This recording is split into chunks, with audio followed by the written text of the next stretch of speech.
We're talking with Dale Bolden and Jed Dunbar, who are UFO researchers. And I'm going to introduce the next case, which took place fairly recently in 2008, a place called Stevensville in Texas.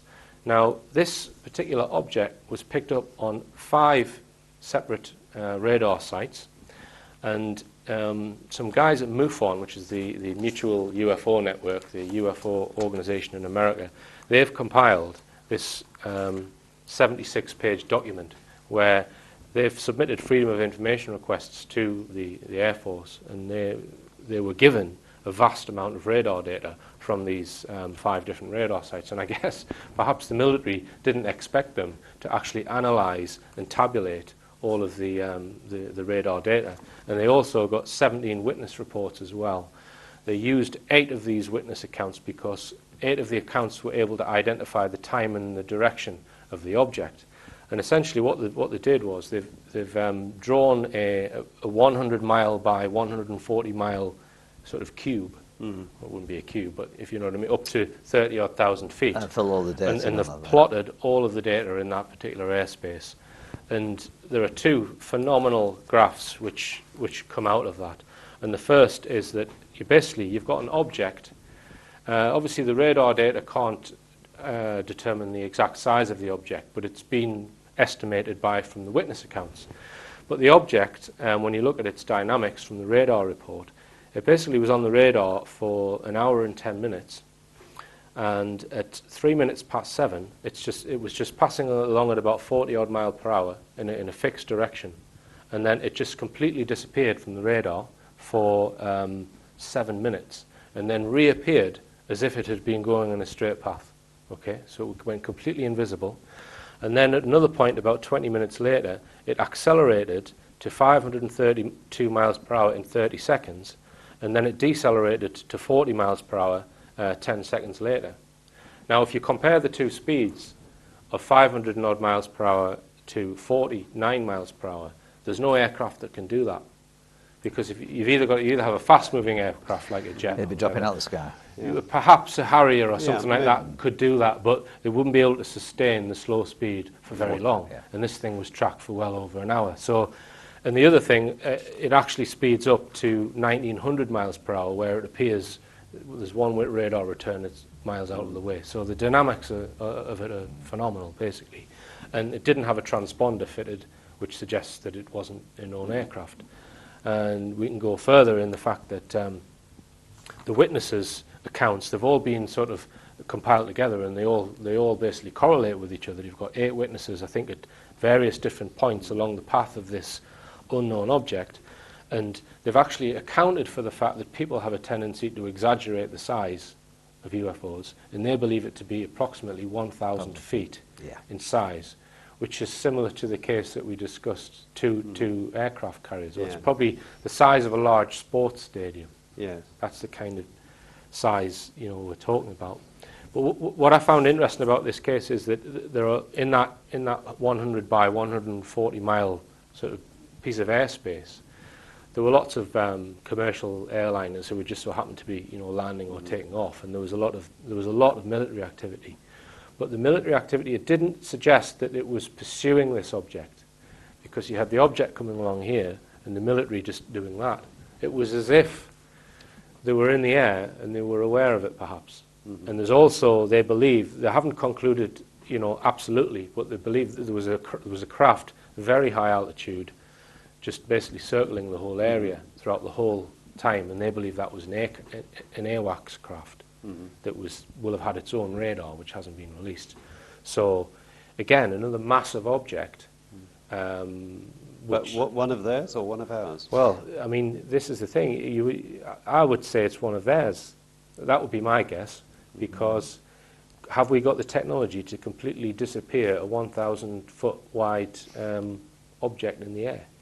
Well, yes. It depends on whether you term it as physically disappear, in other words, to truly become invisible or dematerialize, or make invisible on radar, because a stealth can do that instantly just by effectively switching on the stealth system, and as the system comes in, it disappears from the radar reflection. So, yes, you can make it disappear, but the acceleration and deceleration, that's a little harder to explain. And there's a lot of witnesses on this one, isn't there? Police Yeah, officers actually videoed it, and I think they actually had the camera, didn't they, for the speed? Yeah. That's how they tracked one of the speeds. Yeah, and I think there was another thing where they actually got a specialist in who does work on calculating how accidents happen by reconstructing them in 3D. Reconstructed all this case. And they actually fired lasers at all the different positions and formed an opinion as to what this thing was like. And it was effectively a huge black triangle. Right. And that was mathematically calculated from all the different reports and the angles that the thing was actually seen at. And, you know, it was quite an expensive study done to determine, you know, exactly what this thing was like. And there are many UFO cases which involve black triangles. Yeah, 70% of them are, aren't they? Yeah. Okay. Although they're fairly new, you know. Yeah, the 1990s there was cases in Belgium and in the UK, in Derby. Fowler. The one in Belgium was seen quite famous one, being escorted, wasn't there? The one that was going to Holy Loch from Belgium, that was being escorted by 2 F-14s, I think it was, or other swing-wing jets. Because I remember seeing it in one of the newspapers, and there was this picture of this black triangle with 2 fighter jets either side. So if they are theirs, then why are we escorting them?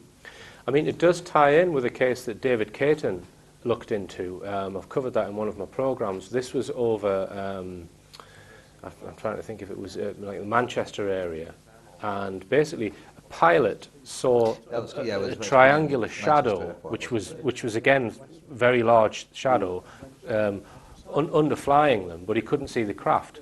But he saw this solid triangle shadow, and a few weeks after that, there was some guys on a microlight. Exactly the same happened to them, but the black triangle was going the other way, and again they couldn't see the craft. And within that area, people on the road had witnessed a black flying triangle. And I did ask David Caton, you know, could it not be one of ours, a secret military craft, the TR-3B? And he just said, no, there's no way that's one of ours. Because of the manoeuvres it's made. Because of the manoeuvres and the fact that it's completely invisible. Well, the Belgium case is the so they've got the ability to bend light, in other words, in some way. Yeah, I mean, I did say to David, well, if you were standing in the field where the shadow was, does that mean that you would have been able to see it, even though the person in the plane couldn't?